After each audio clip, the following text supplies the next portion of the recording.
आखिर क्या कारण था कि भगवान शिव को लेनी पड़ी माँ पार्वती की परीक्षा। नमस्कार दोस्तों, आप सभी का स्वागत करते हैं हमारे YouTube चैनल महादेव दर्शन पर। अगर आपने हमारे इस चैनल को सब्सक्राइब नहीं किया है तो अभी सब्सक्राइब करें और बेल आइकन पर जरूर क्लिक करें ताकि हमारे चैनल से आने वाली लेटेस्ट जानकारी आप तक सबसे पहले पहुंच सके। आइए अब जानते हैं कि आखिर भगवान शिव ने माता पार्वती की परीक्षा क्यों ली। जब माता पार्वती भगवान शिव को अपने पति के रूप में प्राप्त करने के लिए घोर तपस्या कर रही थी तो सभी देवताओं ने माता पार्वती की तपस्या देख भगवान शिव से उनकी मनोकामना को पूर्ण करने का आग्रह किया। तब भगवान शिव ने पार्वती माता की परीक्षा लेने की सोची और देवी की परीक्षा लेने सप्त ऋषियों को भेजा। सप्त ऋषियों ने भगवान शिव के अवगुणों को गिनाना शुरू कर दिया, परंतु माता पार्वती ने उनकी बातों को अनसुना कर दिया क्योंकि वह भगवान शिव के अलावा किसी और से विवाह नहीं करना चाहती थी। इसके पश्चात भगवान भोलेनाथ ने स्वयं माता पार्वती की परीक्षा लेने की सोची। वह माता पार्वती के समक्ष प्रकट हुए और उन्हें वरदान देकर अदृश्य हो गए। जैसे ही भगवान शिव अंतर ध्यान हुए कि तभी माता के तप के स्थान के समीप बने तालाब में एक मगरमच्छ ने बच्चे को पकड़ लिया। लड़का अपनी जान बचाने के लिए जोर जोर से चिल्लाने लगा। वह देवी पार्वती से मदद की गुहार करने लगा।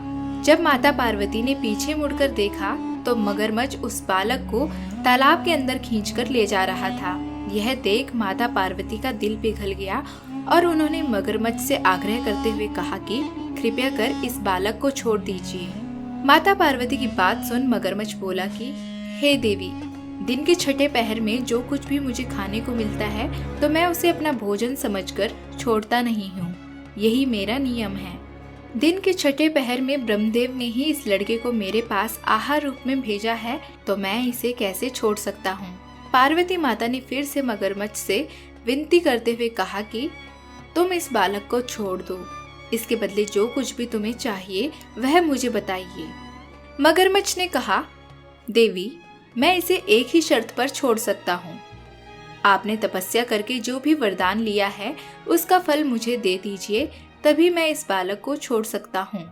मगरमच्छ की बात सुन देवी पार्वती तैयार हो गई और उन्होंने कहा, ठीक है, मैं तुम्हें वरदान में मिला हुआ फल देने के लिए तैयार हूँ, परंतु तुम इस बालक को छोड़ दो।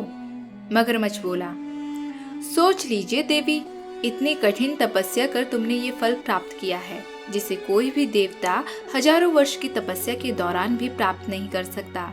इस तपस्या का फल भी इस बच्चे के प्राणों के बदले चला जाएगा।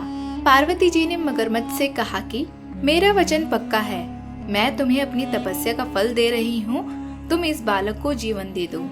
इसके पश्चात देवी पार्वती ने तप दान करने का संकल्प लिया।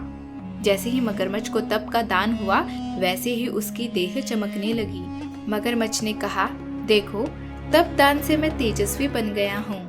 अगर तुम चाहो तो तुम्हारी इस भूल को सुधारने का एक और मौका दे सकता हूँ।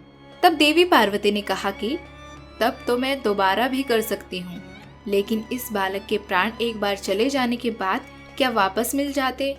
इतना कहकर बालक और मगरमच्छ अंतर ध्यान हो गए। इसके बाद पार्वती माता ने दोबारा तप करने का संकल्प लिया। फिर भगवान शिव प्रकट हुए और उन्होंने कहा कि मैंने तो तप का फल तुम्हें दे दिया है, फिर तुम दोबारा से तप क्यों कर रही हो? पार्वती माता ने कहा कि हे प्रभु, आपके द्वारा दिया गया तप का फल मैंने दान कर दिया है, अतः आपको पति रूप में प्राप्त करने के लिए मैं दोबारा से तप कर आपको प्रसन्न करूंगी। इसके पश्चात भगवान शिव शंकर ने कहा कि मैंने ही यही लीला रची थी। मगरमच्छ और बालक दोनों मैं ही था। मैं यह देखना चाहता था कि तुम्हारा मन एक प्राणी में सुख दुख का अनुभव करता है या नहीं। अनेकों रूपों में दिखने वाला मैं ही हूँ। तुमने अपना तप किसी और को नहीं बल्कि मुझे ही दिया है, इसलिए दूसरा तप करने की कोई आवश्यकता नहीं है। इसके बाद देवी पार्वती ने प्रसन्न होकर भगवान भोलेनाथ को प्रस्थान किया।